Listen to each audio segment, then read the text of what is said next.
Hello everyone. Oh dear. Welcome back to Starsector. In this video, I plan on harnessing the power of artificial intelligence and using it to conquer humanity. How? Well, by simply salvaging the remnants of the previous AI wars and creating my own legion of autonomous ships. Then use said ships to install myself as the dominant faction in the core worlds, whether that's by conquest or genocide. Now, to make this challenge a little easier to follow, we'll be using the Nexarillion mod, which overhauls the game, but also adds 3 different win conditions. The one that we'll be aiming for is the highest population. Can we overcome the hordes of AI inspectors, religious fundamentalists, and worst of all, rival corporations? We started the game off at level 1, with 20,000 credits and our only ship being a Wayfarer. So immediately off the bat, we needed 2 things. 1, we needed to at least reach level 5 so I could unlock the autonomous ship perk. And 2, we needed some cash. To solve the money issue, I loaded up as many supplies and marines as possible and headed over to the Luddic Path. Now, you may have some morality issues with selling weapons to extremists, but let me hit you with a counter-argument. Money. With my business dealings with the Luddic Path, I had managed to turn 1 Wayfarer into 2 and 20,000 credits into around 150,000. While scanning the market for my next trade, I spotted an opportunity to move 300 heavy weapons to the pirates. So I loaded up as many weapons as I could afford and raced over to the planet. But upon arrival, there was a problem. Someone had beat me there. After checking the market for somewhere I could dump these weapons, of course, not a single person wanted them. To solve this problem, we were going to have to create our own demand. So I headed to the bar and I encountered a shady individual who turned out to be a specialist in negotiation. So good, in fact, I was able to send him over to this planet to negotiate a rebellion for us. Now, with everybody actively shooting each other, I had created my own market to dump my heavy weapons. So of course I headed over to the planet, sold the weapons on the black market, and then just swept the whole thing under the rug and completely forgot about it. With over 400,000 credits in the bank, it was time to head to the shipyards and see what I could spend my hard-earned money on. The first thing that caught my eye was this Rarr, an incredibly powerful high-tech cruiser which I immediately slapped on safety overrides and as many pulse lasers as possible. Is this a good ship design? No, not really. But it was incredibly fun to use. As I was flying around and having a great time murdering low-tech pirates... Oh, it bounced! I may have forgotten about that little rebellion that I started a little while ago. So when a pop-up informed me that I had successfully couped the government, I was a little taken aback. Because yeah, I guess it turns out that when you fund a rebellion, they kind of want a government when they succeed. So I made my faction, Rarr Industries. Get it? Rarr Industries? Anyway, I headed over to my newly acquired planet, and it turns out Don sucks balls.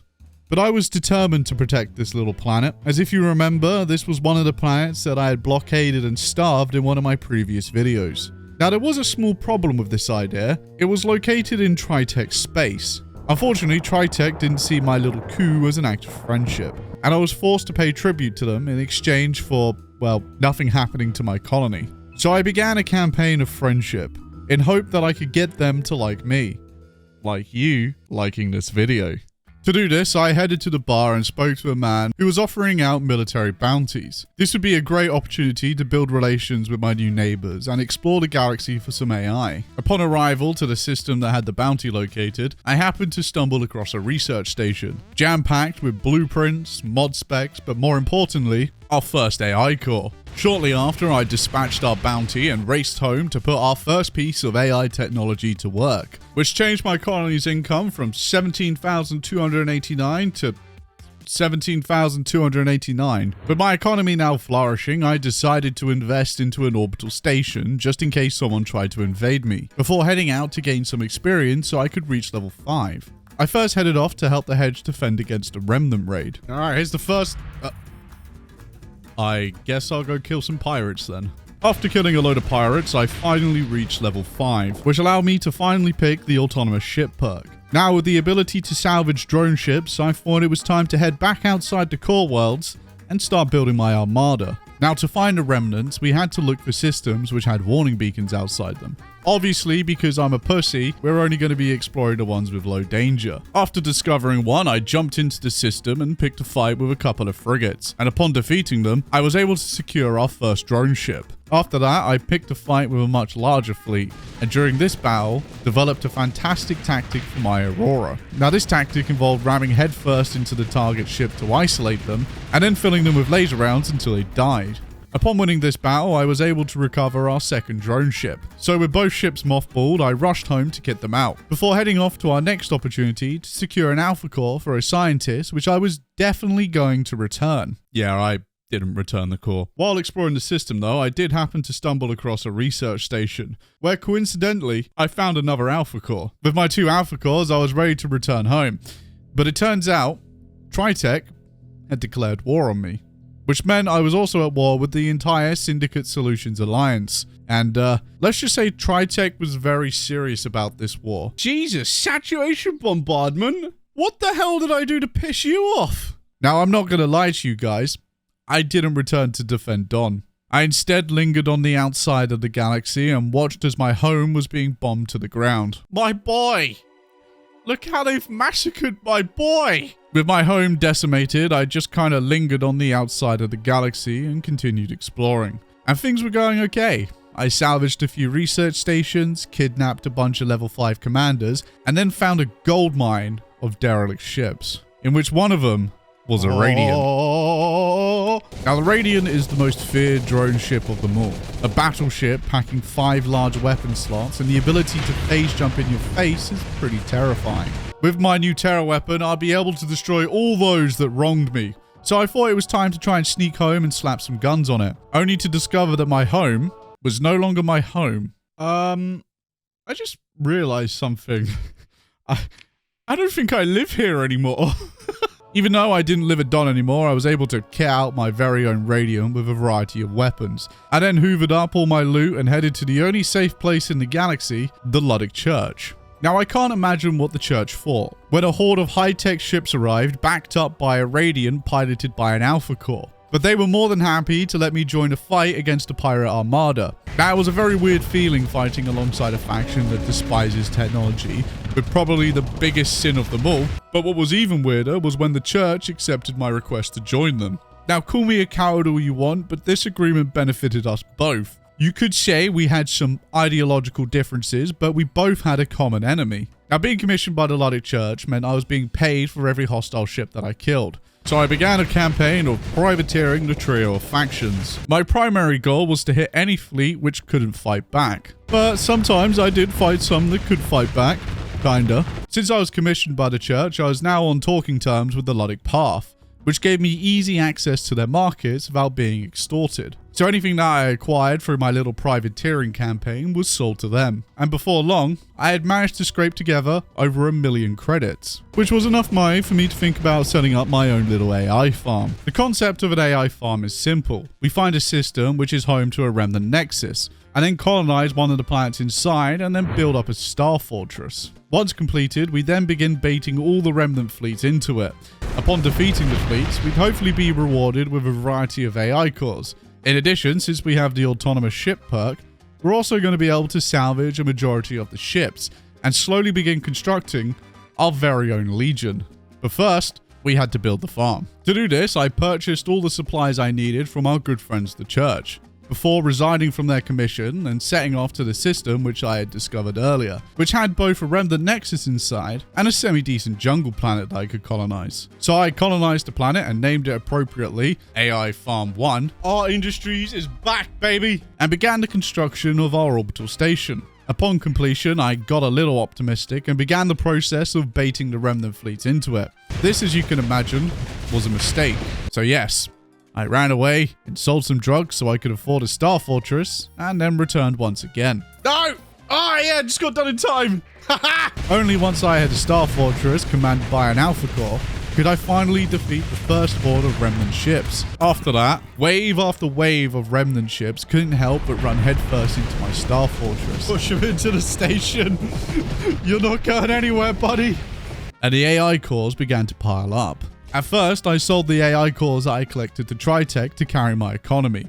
But once all the basics were constructed, we put them to work. Sadly though, it was only a matter of time before the hedge began poking around in our business. I love this idea of the hedge have sent out inspection fleets and they just searched my drone ship battle carrier And didn't find anything.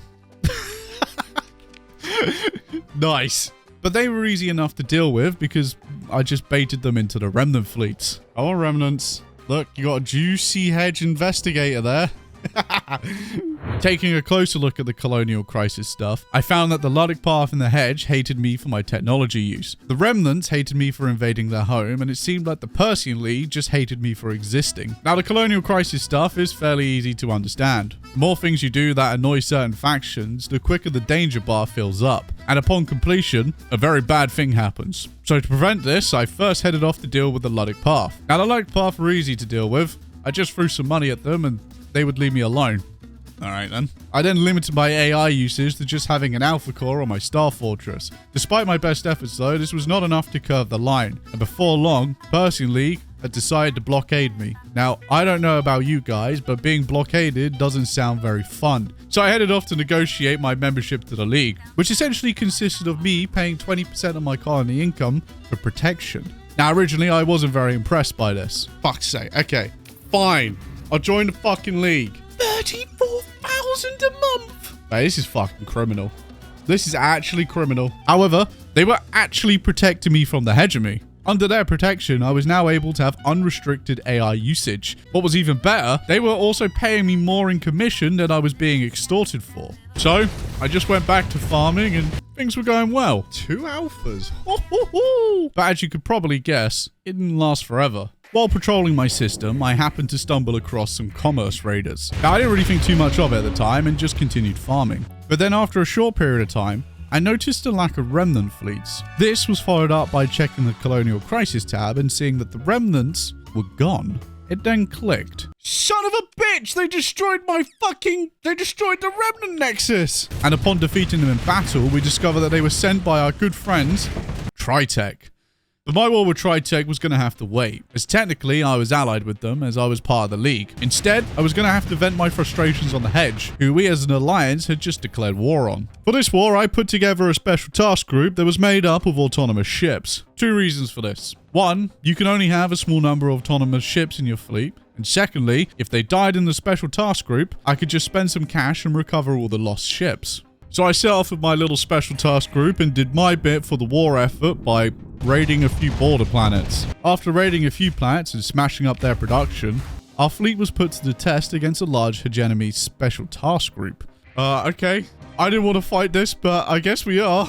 Now, I was a little nervous about this fight, but it turns out my legion of remnant ships absolutely smoked them. Shortly after, our fleet was once again tested by the horde of Luddic Knights, who had decided to try and liberate one of my planets. Now, this raid came from the colonial crisis stuff, which I had kind of forgotten about during the war.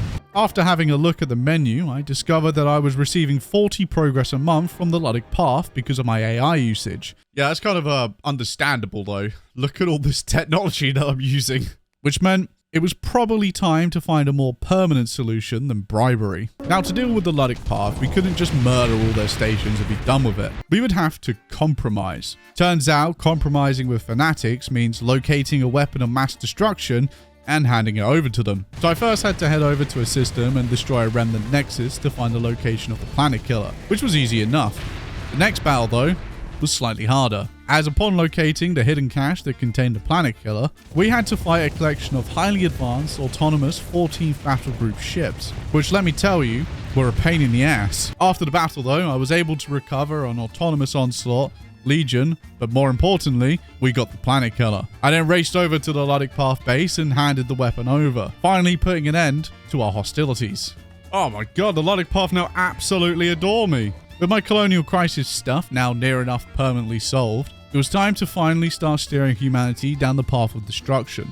So I put together another task force of remnant ships and headed off to attack the Syndrians. Now originally, I thought this war was going to be more of a mercy killing, but turns out they were a pain in the ass to kill. Oh my god, there's more! Jesus Christ! God, there's so many more! Jesus, this is another massive battle. There's just so many. Even with my 2 task groups of remnant ships, backed up by hordes of invasion fleets, they just seemed to have more. This war ended up going on for hours, until I had managed to secure Volton. I mean, we got the planet, but there's Not really much left of it. After that, I sent over 2.5 million credits worth of invasion fleets. Combined with my fleet and my 2 legions, we finally managed to break through and destroy them. With the Sindrians defeated and their capital in ruins, I turned my eyes south to the Luddic Church. Once my only friends, they were now isolated and weak, so it didn't take too long for me to conquer what remained of their planets. This just left the Hedge, League, and Tri-Tach. Now, as much as I wanted to kill Tri-Tach, the logical thing to do was invade the Hedge and cause a massive war between the 3 factions. So, that's what we did. But this war was going to be different. This wasn't going to be a war of conquest, but instead, a war of annihilation. With the only remaining factions being at war with each other, no one really cared about a few war crimes being committed here and there. This meant I was able to sat bomb as many planets as I would like without repercussions. I love how the Hedge is sat bombing the League in like some sort of weird revenge. So I started picking off the border planets for the Hedge and then fleeing back to my system whenever the revenge fleets came to attack me. I repeated this process over and over again until the Persian League won the game. Turns out I killed so many people that the League ended up becoming the dominant faction in population, which technically means, because I'm part of the League, I technically won the game. Now I know this sounds like a little bit of a cop-out ending, so to make things right, I destroyed Tri-Tach and got revenge for Don, who I may have accidentally sat bombed.